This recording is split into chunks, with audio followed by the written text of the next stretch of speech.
The lower Snake River dams are wasting enough water just from evaporation to supply the needs of a city the size of Tacoma. Or so they claim. Let's look at the data. According to a Swedish environmental institute, the lakes behind the dams waste an additional 30,000 acre-feet of water to evaporation. Now it's true, dams do increase the surface area of a body of water, which means that more of that water is exposed to the sun, which theoretically leads to more evaporation. But is this being measured correctly? And is it even a bad thing in the first place? The study was performed by the Stockholm Environment Institute and was paid for by Columbia Riverkeeper, an activist group that has as one of its stated missions of demolishing the Snake River dams. Biased much?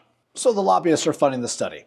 Moving on. The study basically estimated the surface area of the reservoirs and subtracted the larger acreage from the natural size of the river. They took that data and multiplied it by the evaporation rate of water stuck in a pan out in the hot sun outside Tri-Cities between April and October. Okay, while this methodology makes a little bit of sense, you can tell that whoever wrote the study has never set eyes on the lower Snake River. But the ironic part of this study to me is that it doesn't take into account where that water goes after it evaporates. It doesn't disappear. It goes back into the environment, becomes part of the water cycle and waters the fields and the crops and the hills all around this region. Like when it snows in Lewiston, at least some of that moisture came out of the river. The study goes on to put a dollar amount to the supposedly lost water, saying that it could supply drinking water to 250,000 people or water 8,000 acres of apples. But here's the real irony. In order to take water out of the river and use it for things like drinking water or irrigation, you have to have the way to divert the water in the first place, which is exactly one of the benefits of the lower Snake River dams. See these hundreds of acres of orchards? They get their water from the Snake River dams. Specifically, pumps like these, and this one, and many, many more all along the river.